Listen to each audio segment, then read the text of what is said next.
Hey guys, I hope you had a good week and a happy Thanksgiving because you'll be seeing this now after Thanksgiving. I'm just busting these out while kids sleep. Got to take advantage of the time while I have it. So, the questions that I'm going to answer this weekend are about how I dealt with his drug use during my pregnancy. Now, I did not marry him knowing he would ever become a drug user. I did not marry him with any signs. I did not have Deacon with any of that. I did not conceive Drake with any of it. In fact, we tried for 6 months for Drake. I mean, it was, if there had been any signs in that meantime, like it would have been very easy to stop. He was, very much so wanted child. And, so I started noticing signs though, and I talked about this last weekend, some of the signs. I started noticing it halfway through my pregnancy with Drake.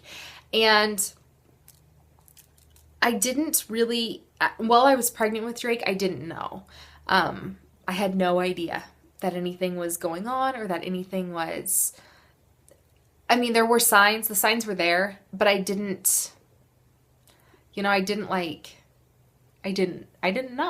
So I think probably like the time when I started, okay, so towards, again, the second half of the pregnancy, he all of a sudden stopped caring as much. Like, he had gone to every single midwife appointment. With Deacon, he'd gone to all my OBGYN appointments. And then with Drake, he'd gone to all my midwife appointments and my OBGYN appointments. Because if you happen to follow me or if you've gone back and watched him with Deacon, I had preeclampsia. I was considered high risk, blah, blah, blah, whatever.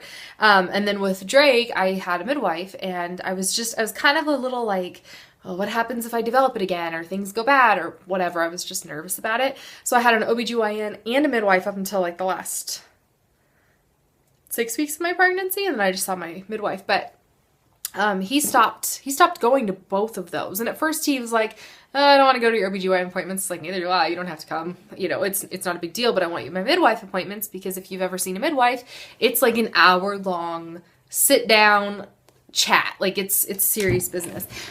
It's not like the OBGYN appointments where you wait for an hour and then you see him for 3 minutes and then, you know what I mean. It's getting cold. So he stopped wanting to go to those. He started working a little bit more. This is a crappy tripod on a box. He started, I think those were some of the biggest things that became difficult because it was like, and then money started missing and it was like, hey, we have this bill to pay. At that time, we owed on our taxes. So we were paying the IRS back in monthly or quarterly, I don't even remember, but we were paying the IRS back, we were paying the OBGYN up front, and we were paying the midwife up front. So we had like big bills to be paying, and we were working on that, and like money was vanishing, so financially things were tight, so that was really stressful. And that was difficult because, you're already a little like off when you're pregnant. So to have all of those added stresses made it difficult. He kind of just started becoming really distant, not caring about anything. I would be like, hey, should we do this or should we do this for him? And he didn't care. He didn't care what his name really was. Like, he just didn't care.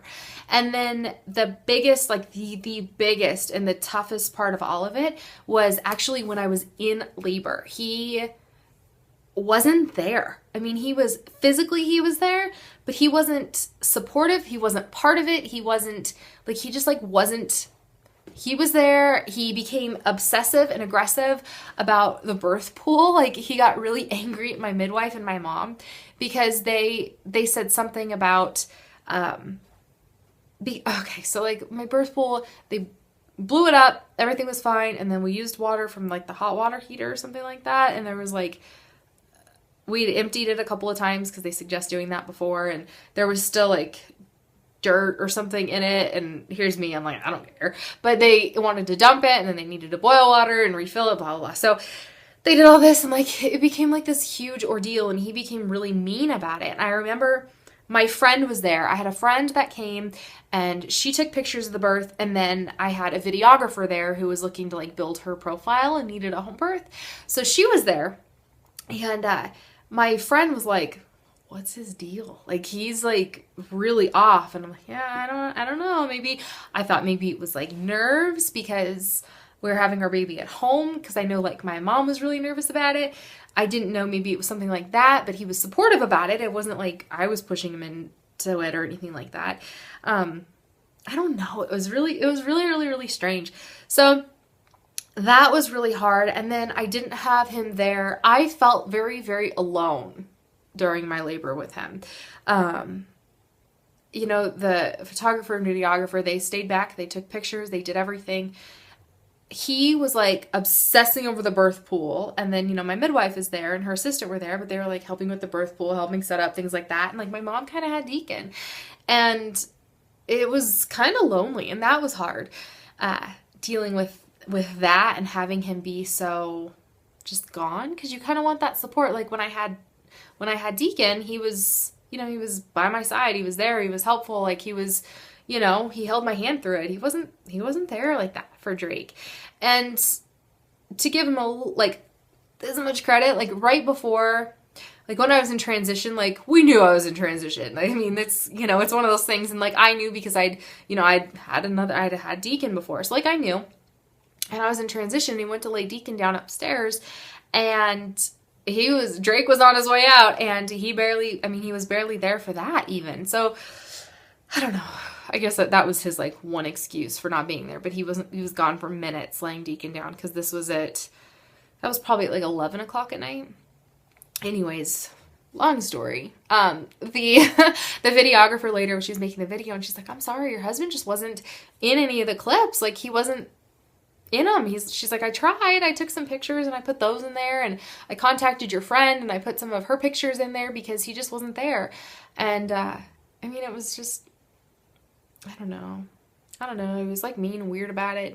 He was just off about the whole thing. So that was hard. And then of course, right after I had Drake, he was still the same way, and it was difficult. And he was just weird. I don't know. So dealing with that, I felt very alone. I'm a very independent person though. Like I don't need a lot. So a lot of like help. And I didn't, I guess, expect a lot of help from him or anything like that. So I think that kind of helped me in a way, but yeah, it was a bummer. That was a hard one. It's weird. And I get so envious of like people whose husbands are like there and like support them and like cheering them on, like holding their hand and like applying pressure to their back and like doing things like that. And it's just like, I wonder what it'd be like to have like a partner like that. Like somebody who's like really in it with you, because I don't have that. So, all right.